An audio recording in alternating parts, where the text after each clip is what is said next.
अपनी चर्चा आचार्य नेमिचंद सिद्धांत चक्रवर्ती देव द्वारा रचित गोमटसार जीवकांड कर्मकांड के आधार से संग्रहित गुणस्थान प्रवेशिका के चतुर्थ गुणस्थान अविरत सम्यक गुणस्थान की चर्चा चल रही है। उससे पहले मैं आपसे दो चर्चाएं करूंगा, मुझे उस गुणस्थान को समझाना है।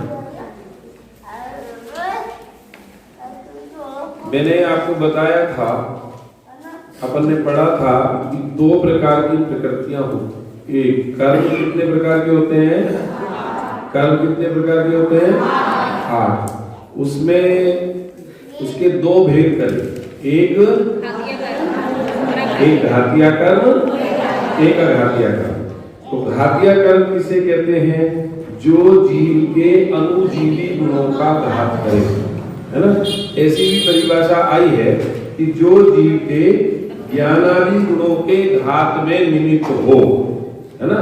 जीवादि, जो जीव के ज्ञानादि गुणों के घात में निमित्त हो उसे क्या कहते हैं? घातिया कर्म कहते हैं, है ना। अब ये जो 8 कर्म है, 8 कर्म में 4 कर्म कौन से हैं? घातिया कर्म। तो इन घातिया कर्म में दो प्रकार की प्रकृतियां होती हैं। मैंने आपको शुरू में गिनाया था, आपके ख्याल में है कि नहीं मैं नहीं जानता। इन 8 कर्मों की 47 प्रकृतियां होती है ना। अब ध्यान से सुनो बेटा, क्या करता है सब ध्यान से सुनो। अभी बाद में भी इसको सुन लेना रिकॉर्डिंग को। 148 नहीं 4 कर्म, 4 कर रहा हूँ। 8 कर्मों की 148 होती है। अब देखो मैंने आपको गिनाई थी, ज्ञानावर्णी की कितनी प्रकृति होती है? 9। ज्ञानावर्णी की कितनी होती है? 5। गलत बोल रहा हूं मैं। ज्ञानावर्णी की 5। ज्ञानावर्णी कर्म 5 प्रकार का होता है। दशनावर्णी 9 प्रकार का होता है। मोहिनीय कर्म 28 प्रकार का होता है, अथवा 26 में भी उसके गिनाए हैं, ठीक है। और अंतराय 5 प्रकार का होता है, ठीक है। तो अब देखो 8 और 9 17, 17 और 28 कितने हो गए? 17 और 26 बोलो भैया। 17 और 26 42, 17 और 26 43, हाँ। और 5 48, तो 48 प्रकृतियां हुई, ठीक है।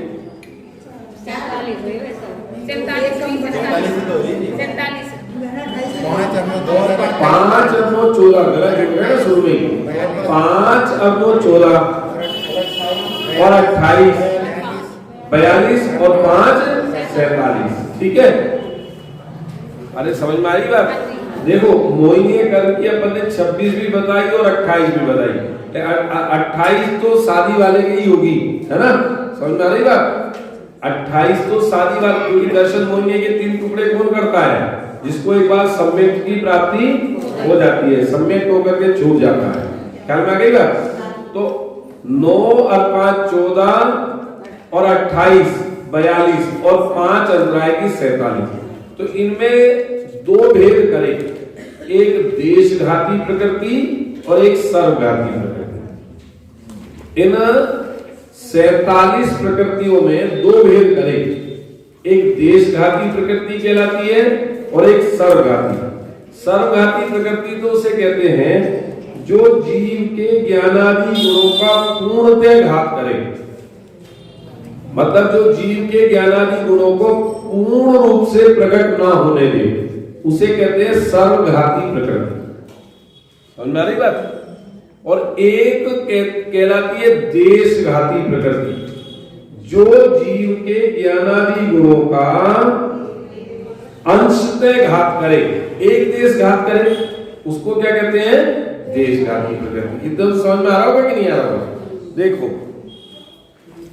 अपनी आंखों के आगे बिल्कुल पूरा का पूरा एक काला पर्दा आ जाए और बाहर का दिखने ही ना दे, तो यानी उसने हमारे आंखों के सामने पूर्णतः अंधेरा कर दिया, हमें परेगा बिल्कुल नहीं दिख रहा।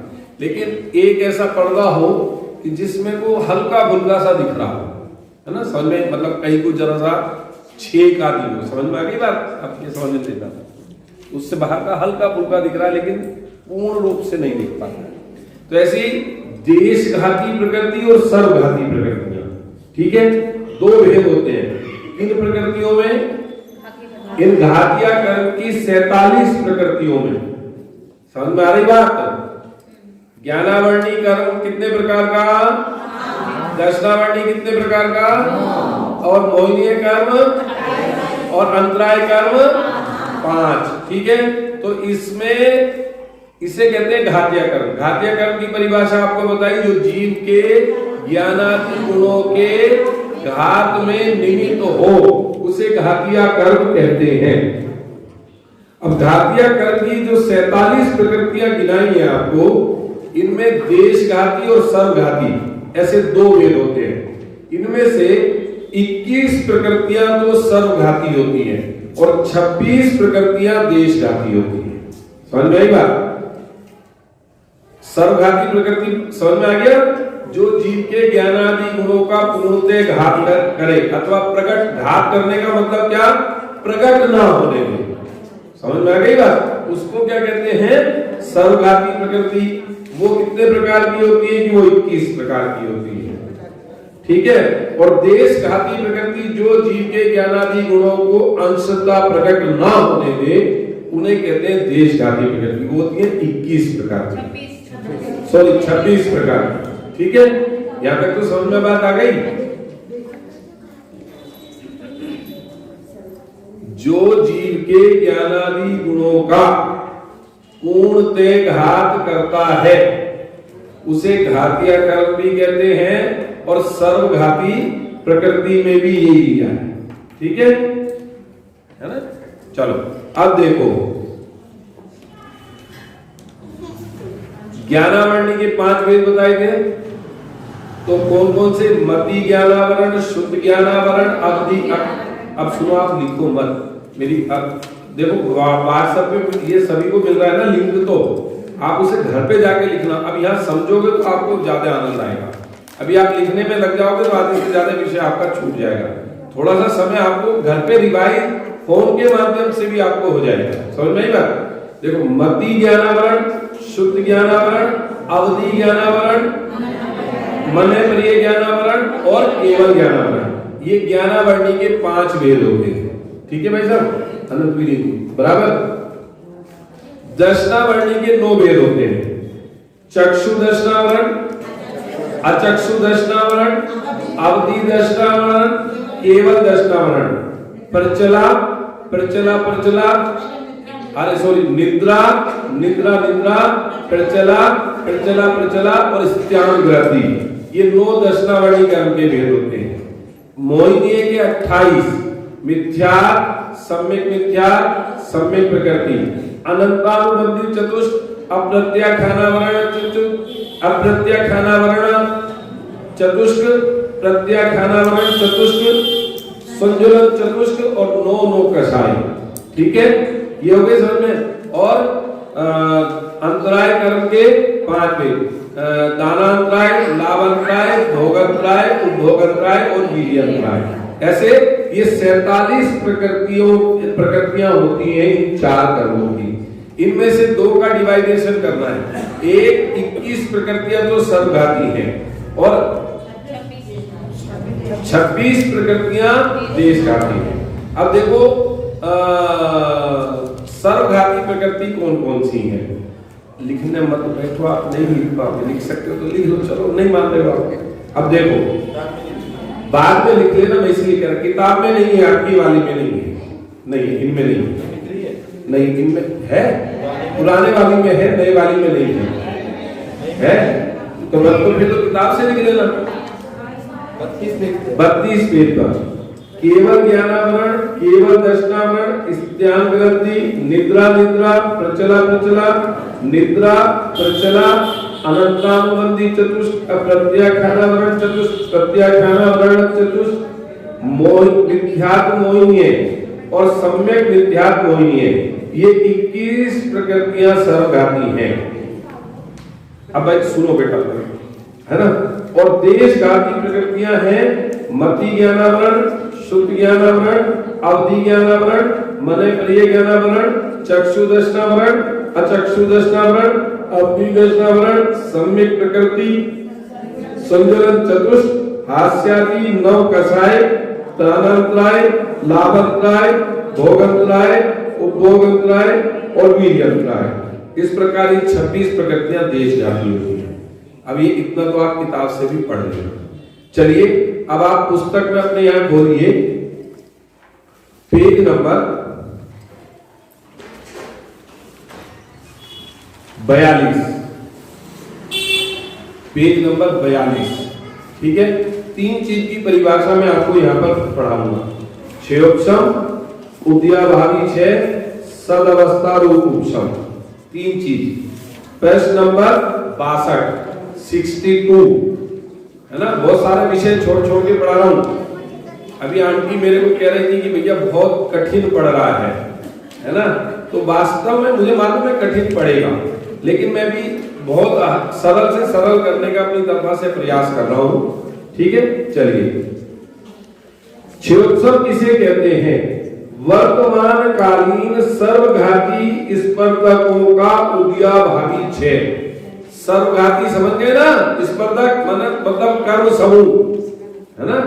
स्पर्धक मतलब कर्म समूह। ठीक है, उदयाभावी क्षय और भविष्य में आने योग्य सर्वघाती स्पर्धकों का सदावस्था रूप उपशम और वर्तमान कालीन देशघाती स्पर्धकों का उदय। इन 3 रूप कर्म की अवस्था को क्षयोपशम कहते हैं। एक बार सब किताब में से देख करके पढ़े, बोलिए। ऐसे नहीं, सब एक साथ। वर्तमान कालीन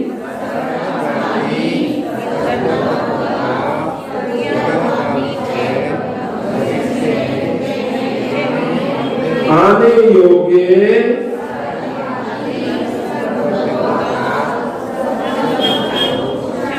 और वर्तमान कालीन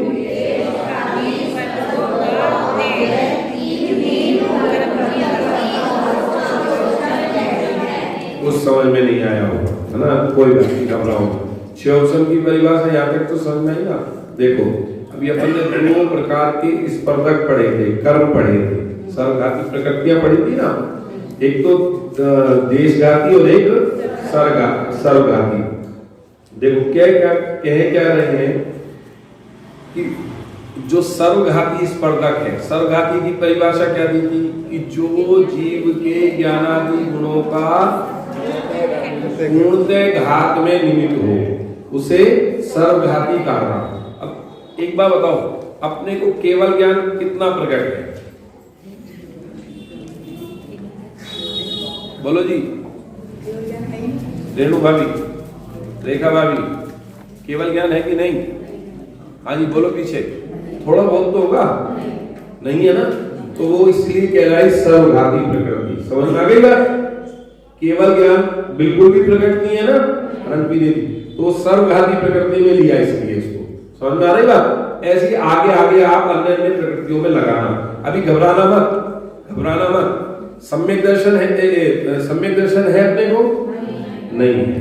तो मिथ्यात्व कौन सी प्रकृति है? सर्वघाती प्रकृति।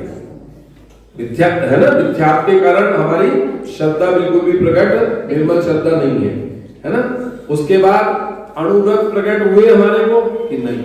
कि अणुरक्त क्यों नहीं प्रकट होते? क्योंकि जिस जीव के प्रत्याख्यानावरण कषाय का उदय होता है। ठीक है भैया। मुनि दशा प्रकट है अपने को कि नहीं? नहीं। अब ये समझ में नहीं आ रही होगी हमारे मुकेश जी का, तो मुंह ऐसा बन रहा है जैसे पता नहीं क्या बता रहा हूँ। समझ में आ रही बात? कोई बात। तो मतलब मुनि दशा प्रकट नहीं है ना जरा सी भी, तो इसीलिए उसको सर्वघाती कहा। ठीक है। अब देखो यहाँ पर क्षयोपशम की परिभाषा सुनो, सुनो जरा। अरे भैया सुन लो, कुछ समझ में नहीं आएगा बेटा जी, मेरी बात नहीं सुनोगे। वर्तमान कालीन सर्वघाती स्पर्धकों का उदयाभावी क्षय। ठीक है। और उन्हीं सर्वघाती भविष्यकालीन उन्हीं सर्वघाती स्पर्धकों का सद अवस्था रूप उपशम। समझ में आई बात। और देशघाती स्पर्धकों का उदय, इसका नाम है क्षयोपशम। माने सर्वघाती स्पर्धक उदय में आने वाले थे वर्तमान में, उन्हें वहीं रोक दिया, वे रुक गए। अभी सर्वघाती, ध्यान से सुनना जरा, भविष्य में भी सर्वघाती के कुछ स्पर्धक उदय में आने वाले थे, उन्हें भी वहीं की वहीं रोक दिया, भविष्य वालों को भी और वर्तमान वालों को भी, और देशघाती प्रकृति का उदय हो गया। इसका नाम कहलाया क्षयोपशम। अब देखो उद्याभावी क्षय किसे कहते हैं? सबसे पहला शब्द आया था ना उद्याभावी क्षय क्षयोपशम में। अब देखो नीचे 63वां पैसा, सर्वघाती स्पर्धकों का उदय होता है तब आत्मा के गुणों की तनिक भी अभिव्यक्ति नहीं होती है, इसलिए उस उदय के अभाव को उद्याभावी क्षय कहते हैं। ठीक है, यानी कि वर्तमान में सर्वघाती स्पर्धकों का उदय नहीं है, इसका नाम उद्याभावी क्षय है। समझ में आ गई बात? क्या चीज? स्पर्धक यानी कर्म समूह, कर्मों का समूह। समझ में आ गई बात? पीछे आया तो था प्रश्न स्पर्धक का भी, मैंने बताया नहीं था, नहीं पढ़ाया आपको प्रश्न तो मैंने निषेध आया था है जी, अच्छा निषेध आया था एक समय में बंधने वाले कर्म। हाँ ये ना देखो 68 नंबर प्रश्न, एक एक अविभागी प्रतिच्छेद से अधिक वर्गों के समूह रूप वर्गनाएं जहां तक उपलब्ध हों उन वर्गनाओं के समूह को स्पर्धक कहते हैं। अनेक प्रकार की अनुभाग शक्ति से युक्त कर्माण वर्गनाओं को कर्म समूह को स्पर्धक कहते हैं। मतलब अभी आप ये केवल कर्म समूह समझ लो, कर्म समूह ही है स्पर्धक का। समझ में आ गई बात की नहीं आ गई? अभी यहाँ पर आपको क्या समझाया जा रहा है, पहले तो आप ये बताओ। स्पर्धकों का उद्याभावी, अभी स्पर्धक की बात चल रही ना अपनी, तो अभी यहीं पे ध्यान को थोड़ा सा एकाग्र करो। ठीक है, तो देखो जो सर्वघाती प्रकृतियां हैं उनका वर्तमान में उदय नहीं है, इसका नाम तो है उद्याभावी क्षय। अब देखो दूसरा सदावस्था रूप उपशम, वर्तमान समय को छोड़कर आगामी काल में आने वाले कर्मों के सत्ता में रहने को सदावस्था रूप उपशम कहते हैं।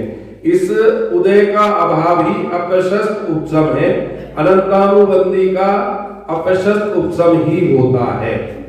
ठीक है, अब देखो क्या कह रहे हैं, दो शब्द आए थे ना उद्याभावी क्षय और सदावस्था रूप उपशम।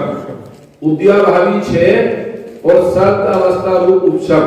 उद्याभावी क्षय तो इसको कहा कि वर्तमान में सर्वघाती स्पर्धकों का उदय नहीं है। ठीक है, उसको तो क्या कहा उद्याभावी क्षय, और वो हमारी सत्ता में पड़े हुए हैं, वर्तमान समय को छोड़कर आगामी काल में उदय आने वाले कर्मों के सत्ता में रहने को। भविष्य में भी कर्म हमारे उदय में आएंगे, हमारी सत्ता में है, उसका नाम है सदावस्था रूप उपशम। और देशघाती प्रकृति का उदय है, उसका नाम है क्षयोपशम। आगे समझ में नहीं, कुछ समझ में नहीं है। चलिए अब जो आत्मा के ज्ञानादि गुणों का सर्वथा घात करे उसको कहते हैं सर्वघाती स्पर्धक। चलिए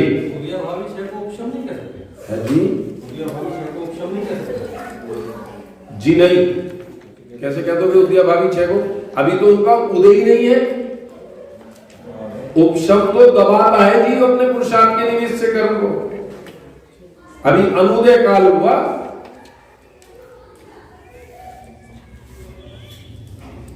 उपशम की परिभाषा पीछे पढ़ाई तो दी नहीं, उससे आने वाले उदय में आने वाले हैं उन्हें तो उपशम कहा नहीं, उन्हें उद्याभावी क्षय सदावस्था रूप उपशम कहा। सदावस्था रूप उपशम का मतलब ये है कि वे कर्म भविष्य में आएंगे और हमारी सत्ता में पड़े हुए हैं। उसका यहाँ उपशम की परिभाषा, यहाँ उपशम की बात दूसरी है और वहां उपशम सम्मिलित की बात में दूसरी बात चली जाएगी। नहीं है बात समझ में? यहाँ पर तो वे भविष्य में उदय में आएंगे ना, हमारे सत्ता में किसकी पड़े हैं? मेरी पड़े हैं। देखो हमने उस एक गिलास पानी में जो गदला पानी दिखाई दे रहा था, इस फिटकरी डाली तो वो गाद बैठ गई। मतलब वो जो गंदगी बैठी है वो फिटकरी के प्रभाव से बैठी है। समझ में आई बात? वो स्वानुभव के निमित्त से उस समय कर्मों का अनुदय हुआ। वो दबे कर्म उदय काल नहीं, उदय में नहीं आ रहे हैं। और यहां पर क्या कह रहे हैं कि वो जो कर्म सत्ता में पड़े हुए हैं अभी उदय में नहीं है, भविष्य में उदय में आएंगे, उनको कहा सदवस्था रूप। और जो देशघाती प्रकृतियां, सर्वघाती प्रकृतियां हैं, उनका उदय काल नहीं है, उदय में नहीं आ रही है वर्तमान में। इसका नाम क्या कहा? उद्याभावी छेद। इतना ही अर्थ लगाना चाहिए। समझ में आई बात? कुछ समझ में नहीं आई? चलिए, 3 प्रकार के सम्यक्त की बात करी थी। अब ये असल में समझाना क्षयोपसम सम्यक्त को है मुझे, इसलिए मैंने ये पीछे आपको लेकर के गया। 3 प्रकार का सम्यक्त कौन कौन सा बताया था? औपसमिक, छायोपसमिक और छाई। ठीक है? ठीक है भैया? अरे हाँ जी ना जी तो बोला करो। हाँ जी। एक 2 प्रकार का सम्यक्त और भी होता है, अधिगमन और निसर्गज। लिख लेना, वो लिख लेना। 2 प्रकार का सम्यक्त और होता है, अधिगमन सम्यक्त और निसर्गज। जो दूसरे के उपदेश से जीव को सम्यक्त की प्राप्ति होती है उसे कहते हैं अधिगमन। और जो स्वयं स्वतः स्वभाव से प्राप्ति होती है सम्यक्त की, है ना, वेदना से या जाति स्मरण से जो जीव को सम्यक्त की प्राप्ति होती है उसे कहते हैं निसर्गज सम्यक्त। नहीं, ये कोई जरूरी थोड़ी है। नहीं, देवों को तो भगवान की दिव्य ध्वनि सुनने का बहुत अवसर है, नरक के नारकियों को अवसर नहीं मिलता, और वो भी 4थे से आगे 3रे नरक तक तो स्वर्ग के देव जाकर के संबोध आते हैं। 3रे नरक तक तो स्वर्ग के देव भी जाकर के संबोध आते हैं, है ना। रावण के जीव को सीता का जीव संबोधने गया था कि नहीं गया था? तो 3रे नरक तक देवों का गमन है। तो निसर्गज और अधिगमन, ठीक है। अब काहे की? जो दूसरे के उपदेश के निमित्त से सम्यक्त होता है। अब दूसरे के उपदेश से भी उसमें ज्ञानी लगा लेना। व्यक्ति का उपदेश होना चाहिए। हाँ, मैंने इसलिए कहा ना ज्ञानी का उपदेश। अज्ञानी के उपदेश से सम्यक्त नहीं होता। और ज्ञानी में भी अविरत सम्यक दृष्टि से लेकर के और मुनिराज आदि उनके उपदेश के निमित्त से जो सम्यक की प्राप्ति होती है उसे कहते हैं अधिगमन सम्यक। जो वेदना से, जाति स्मरण से सम्यक अपने आप प्राप्त हो जाता है उसको कहते हैं निसर्गज, उसको स्वाभाविक कहते हैं। जैसे चलो यहां तक की बात समझ में आई। देखो, औपसमिक सम्यक, छायोपसमिक सम्यक और छायिक सम्यक, ठीक है। 3 प्रकार के सम्यक समझ में आ गए कि नहीं आ गए? औपसमिक सम्यक में जीव क्या करता है? कर्म की 5 अथवा 7 प्रकृतियों को दबाता है। अरे भैया सुन लो, समझ में नहीं आ रहा चक्कर तो ये है, सुने तो क्या सुने हैं? कर्म आ रहा है ना? चलो मैं कहता हूँ 2-4 के भी आएगा ना। वैसे मेरे को ख्याल है कि सबको समझ में आ रहा है, लेकिन भले ही थोड़ा आ रहा है। भाव वासना जरूर मेरे इस विषय की हो रही है। देखो, मिथ्या के कितने भेद बताए थे? 3। मिथ्या के कितने टुकड़े? 3। मिथ्या, सम्यक मिथ्या, सम्यक प्रकृति, अनंतानुबंधी, क्रोध, मान, माया, लोभ, ठीक है। ये 7 हो गए ना। जब जीव को आत्मा का अनुभव होता है तो इन 7 प्रकृतियों को दबाता है। तो कौन सा सम्यक कहलाता है? औपसमिक सम्यक कहलाता है। और जब इनमें से 6 प्रकृतियों को दबाता है और सम्यक प्रकृति का उदय होता है तो वो कौन सा होता है? छायोपसमिक सम्यक। और जब वे सारे की सारी प्रकृतियों का नाश कर देता है उसको कौन सा सम्यक कहते हैं? छायिक सम्यक। चलो नहीं, अब आप इसे प्रवचन को सुनना उस सब मोबाइल के माध्यम से, तब लिखना। दूसरी बात, 14 गुण स्थान पूरे नहीं होंगे। आज 14 तारीख हो गई है और अभी राजकुमार जी का आदेश है 4 दिन है केवल मेरे पास, समझ नहीं बात। तो 4 दिन में मेरे को आपको समझ लो 10 गुण स्थान समझाने, समझ नहीं पाओगे फिर। अभी फंडामेंटल जानकारी तो हो जाए ना कम से कम। अच्छा अब देखो, कल ये बात बताई थी औपसमिक सम्यक का काल कितना, अंतर्मूरक। छायोपसमिक सम्यक का काल कितना कि एक अंतर्मूरक क्रम 66 सागर, एक अंतर्मूरक क्रम 66 सागर, तो बाद में समझाऊंगा। और छायिक सम्यक साधी अनंत काल के लिए एक बार हो गया तो फिर छूटता नहीं। अच्छा एक महत्वपूर्ण बात का उत्तर आपसे चाहूंगा, ये जो सम्यक दर्शन होता है ये किसके आश्रय से होता है? हाँ जी,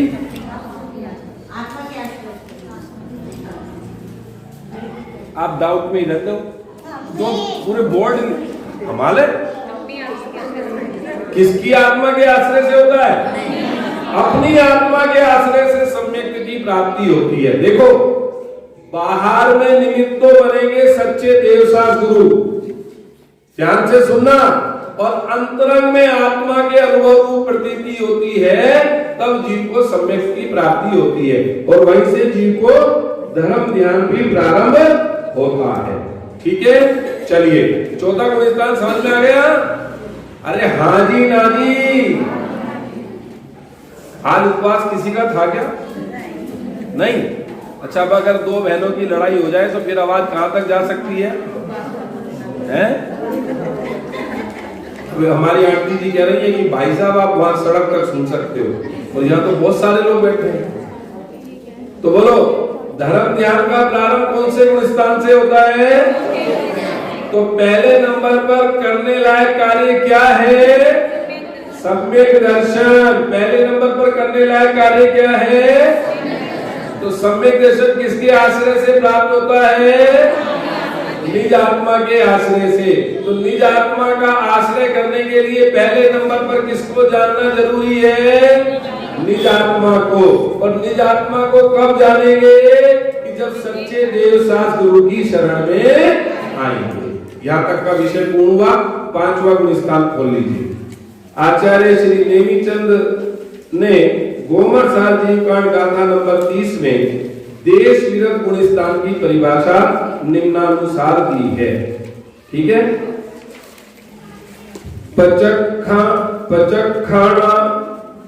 पचखाणु दयादो, पचखाणु दयादो,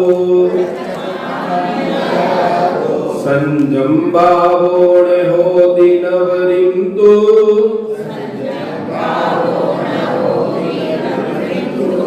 तो भवतो होदि तदो, देशवदो होदि पंचमो। प्रत्याख्यानावरण कषाय कर्म के उदय के काल में अर्थात निमित्त से पूर्ण संयम भाव प्रकट नहीं होने पर भी सम्यक दर्शन पूर्वक अणुव्रतादि सहित तथा 2 कषाय चौकड़ी के अभाव पूर्वक व्यक्त होने वाली वीतराग दशा को देश विरत गुण स्थान कहते हैं। देखो देश विरत गुण स्थान किसे कहते हैं? कि जिसमें प्रत्याख्यानावर्णी कषाय का उदय होता है। बताएंगे अभी रुक जाओ। प्रत्याख्यानावर्णी कषाय का उदय होता है। प्रत्याख्यानावरण मतलब अनंतानुबंधी प्रत्याख्यानावरण, संजलन, अनंतानुबंधी क्रोध, अरे गलत बोल रहा हूं, प्रत्याख्यानावरण क्रोध मान माया लोभ। जब इन कषाय का उदय होता है और जीव के जीवन में अणुव्रतादि होते हैं, समझना ये 5वें गुण स्थान में कौन कौन जीव होते हैं? देखो सुनना जरा, 2 दशाएं हैं, ध्यान से सुनना चाहिए कि बाहर में तो उसके 11 प्रतिमाओं में से कोई भी प्रतिमा होगी नियम से, अथवा वह क्षुल्लक होगा, अथवा वह इल्लक होगा, अथवा वह आने का होगी। समझ में आएगा? ये कौन से गुण स्थान में होता है? पांचवे। अब ध्यान से सुनना जरा, बाहर में तो ये सब चीज चाहिए। क्या कहा? बाहर में 11 प्रतिमाएं होती है ना, तो 11 प्रतिमा में से कोई सी भी प्रतिमा, पहली दर्शन, दूसरी सामायिक, दूसरी प्रतिमा, सॉरी गलत हो गया, पहली दर्शन, दूसरी व्रत प्रतिमा, तो यहीं से व्रत प्रारंभ होते हैं। तो व्रत प्रतिमा से लेकर के उद्दिष्ट त्याग 11वीं प्रतिमा तक कोई भी जीव ने ये प्रतिमाएं धारण कर रखी हैं तो वो क्या कहलाता है? अनुव्रती श्रावक। क्या कहलाता है? और उसका गुण स्थान कौन सा होता है? 5वां। अरे तो अनुव्रती श्रावक कहा मैंने अभी, अनुव्रती श्रावक, और उसका गुण स्थान कौन सा होगा? 5वां, जिसका नाम है देश विरत। यानी के वे 12 प्रकार के जो 5 इंद्रिय, छठा मन और 6 प्रकार के प्राणी संयम, 6 प्रकार का इंद्रिय संयम और 6 प्रकार का प्राणी संयम, उससे एक देश विरत हुआ है। अर्थात उसके देश में, उसके जीवन में अणुव्रत प्रकट हो गए। समझ में आ गएगा?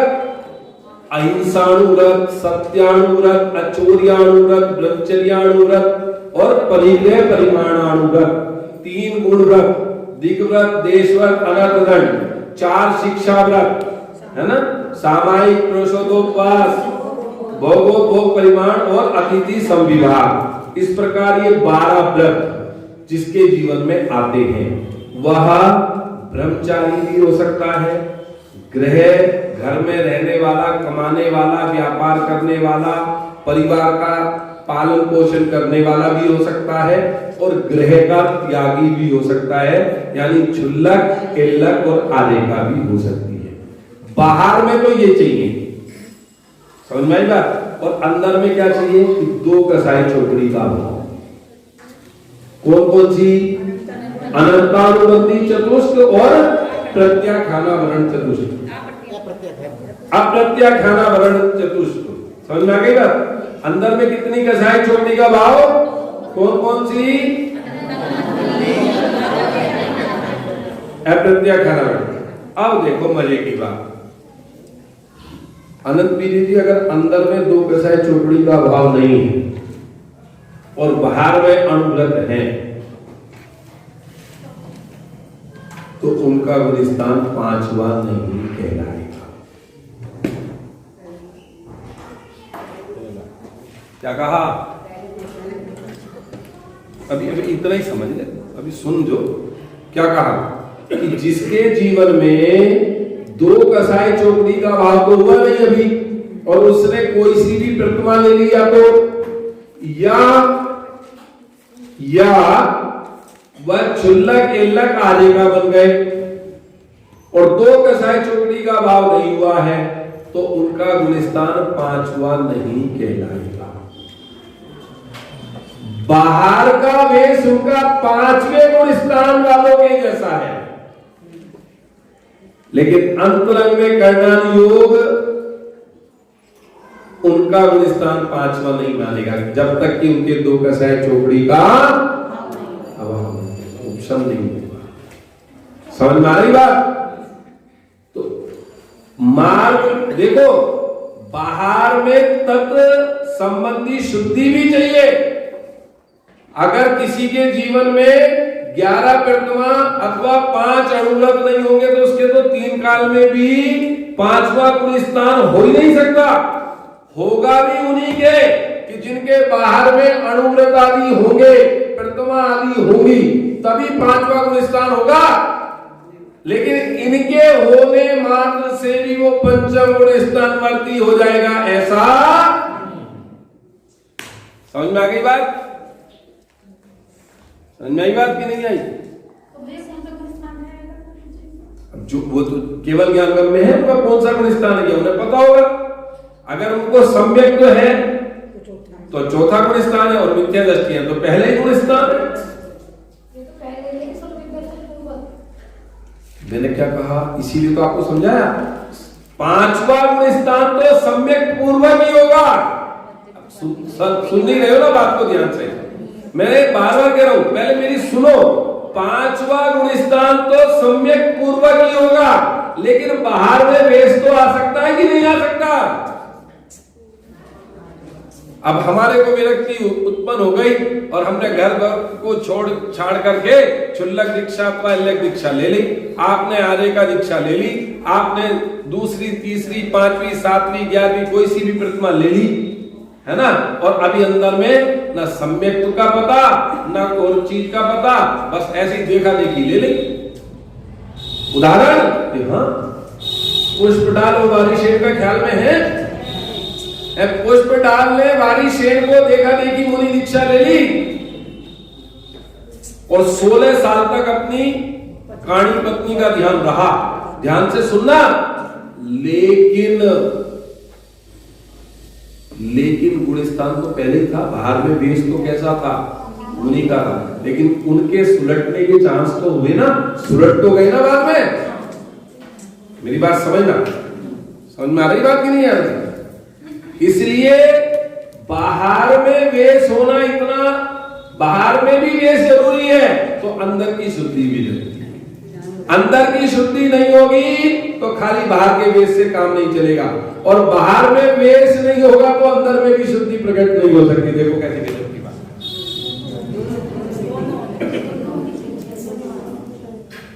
मोक्ष मार्ग की जब ही होगा जब अंदर की शुद्धि होगी।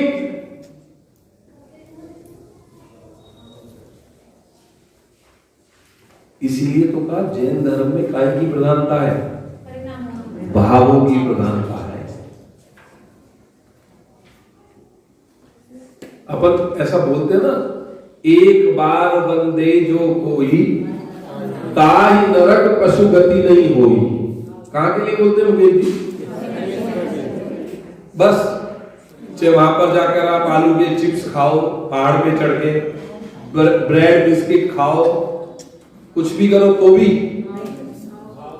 अब चक्कर क्या है, जो बस एक क्रिया का जोड़ बना रखा है। शब्द तो था भाव सहित वंदे जो कोई ताई नरक पशुगति नहीं हुई। अब अर्थ क्या कर दिया, भाव तो दिया हटा, और बस भैया कितने ही पाप करो, एक बार वंदे जो कोई ताई नरक पशुगति नहीं हुई। भाव को बिल्कुल लुप्त कर दिया। नहीं समझ में बात। अरे भावों की प्रधानता है भाई साहब। वे 4 जीव जिन्होंने मुनिराज के आहार की अनुमोदना करी थी, मरकर करके स्वर्ग में गए। वो मेंढक का जीव जो भगवान के सरो शरण में जा रहा था, हाथी के पैर के नीचे कुचल करके मर गया और भगवान के दर्शन भी नहीं कर पाया, तो भी राजा सैनिक से पहले पहुंच गया। भावों की कीमत है, क्रिया की कीमत जिनागम में नहीं है। ध्यान से सुनना, समझ में आई बात की नहीं आई? पूजन का रिकॉर्ड कायम नहीं करना कि आपने 10 पूजन करी है। एक पूजन ही कर लो भाव से, तो उससे हो सकता है कि तुम्हारे को 10 पूजन से ज्यादा का पुण्य लग गया हो। भाव पूर्वक होनी चाहिए ना, समझ पूर्वक होनी चाहिए। रिकॉर्ड देखो, अब पहले तो होता था, अब तो खैर ऐसा नहीं होता। एक अम्मा जी बेचारी बुढ़िया है, और वो प्रतिज्ञा लेकर के चली कि तत्वास सूत्र भी सुनना, पूजन भी करनी है, और समय आधा घंटा। तो एक बहू को तो बिठा दिया, बेटा तू तो तत्वास सूत्र पढ़ती रहे, है ना। वो बेचारी तत्वास सूत्र पढ़ती रही, अम्मा जी पूजा करती गई, अपना दोनों काम एक साथ निबट गए। तत्वास सूत्र भी सुना कि नहीं सुना, और पूजा भी करी कि नहीं करी, तो दोनों काम एक साथ निबट गए। तो इसका नाम जैन धर्म नहीं है। नई बात की नहीं आई है? अच्छा 10 पूजन करती हो जब एक प्रतिज्ञा करके आई सुबह वहीं घर से, सुनना जरा। आज देव शास्त्रों की करनी है, इनकी करनी है, इनकी करनी है, इनकी करनी है, इनकी करनी है, इनकी करनी है। तो 5 पूजन का टारगेट घर से लेकर के आया, और आपके पास समय कितना है? 2 घंटे चाहिए ना 5 पूजन के लिए, चाहिए। अच्छा ईमानदारी से बताओ 5 पूजन कौन कौन करता है रोज? 2 घंटे लगते हैं कितने? ईमानदारी से बताओ ना, बेईमानी से नहीं। बोले आधे घंटे में भाई साहब पूजन भी, और हम माता जी के लगता ना आधे घंटा, बोलो आधे घंटे में 5 पूजन। अरे अभी ये तो बहुत कम बता रही है। हम माता जी का बिहार करा करके वो पुरकाजी पहुंचने वाले थे। पुरकाजी से पहले राजकुमार जी आपके साथ गए थे ना मैं भी, तो एक भाई मिला, बोले माता जी से कि माता जी मैं रोज भक्तांबर जी का विधान करता हूं और देव शास्त्रों की पूजन करता हूं, इनकी पूजन करता हूं, इनकी पूजन करता हूं, प्रक्षाल करता हूं। तो बोले किस टाइम मंदिर पहुंच जाते? बोले 4:30 बजे मंदिर पहुंच जाते। घबराओ मत, या तुम्हारे खतौली में भी बहुत होता है, चिंता मत कर, है ना, हम तो देखते हैं, है ना। बोले 4:30 बजे पहुंच जाता हूँ। माता जी ने कहा भैया रात्रि में जाकर के तू पूजन प्रक्षाल कर देता भगवान की।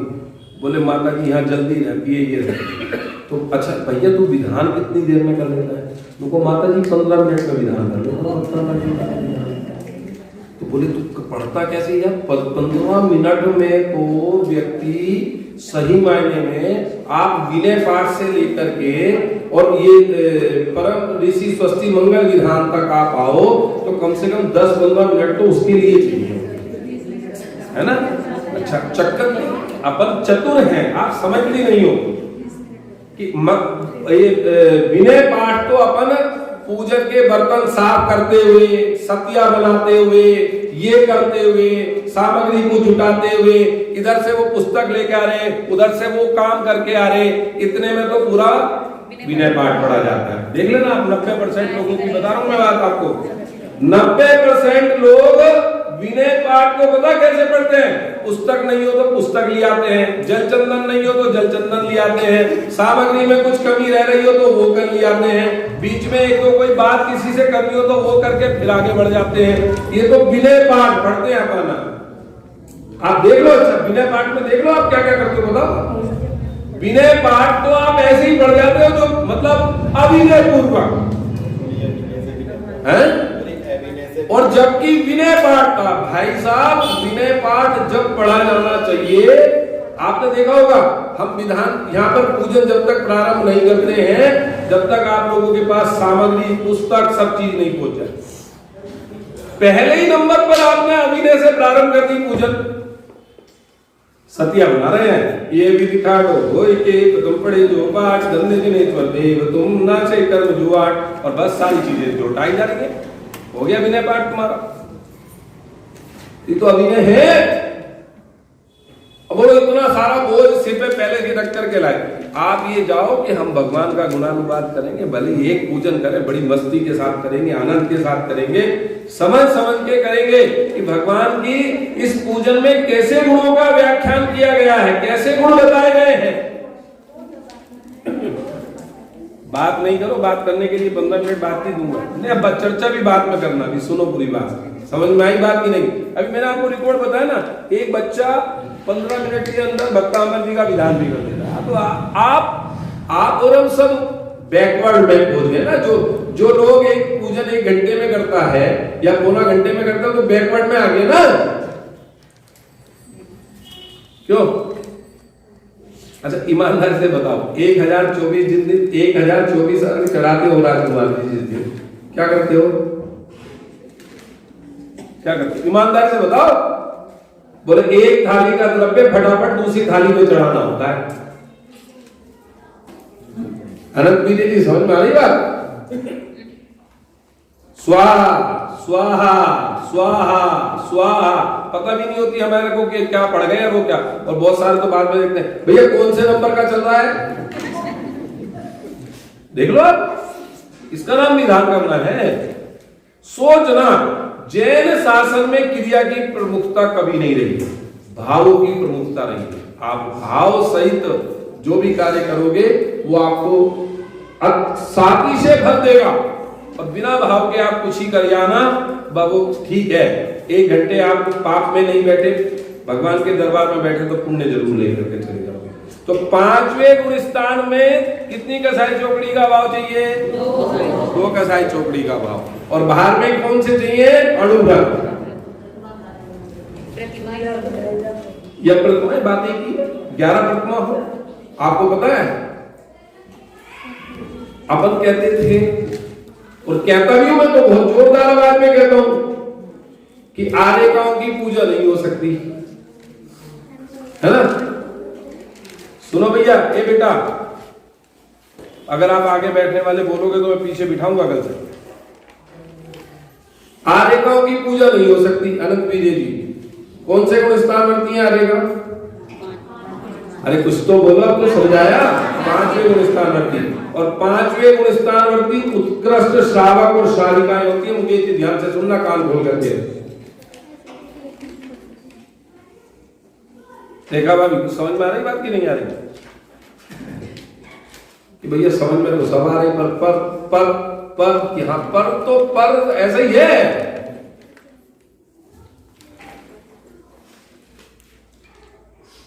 समझ में आई बात?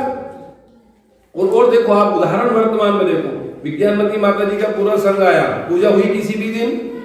पैर धुले? हिंदोदा किया? हुआ कुछ? नहीं हुआ, पर अपने को समझना ही नहीं है।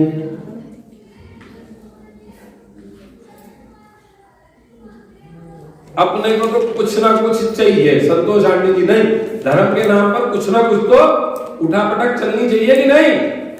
इसका नाम धर्म नहीं है। इसलिए कहा क्योंकि 5वां गुणस्थान अणुव्रती श्रावक का होता है, और महिलाएं कभी भी 5वें गुणस्थान को क्रॉस नहीं कर सकती।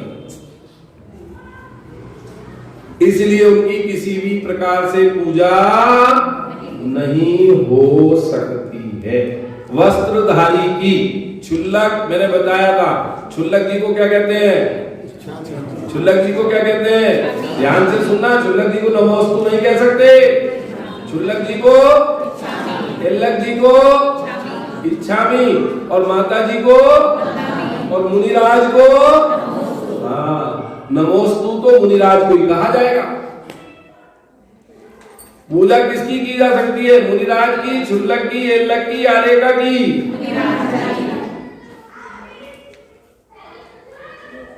अपन ने तो आपको सही बात बता दी।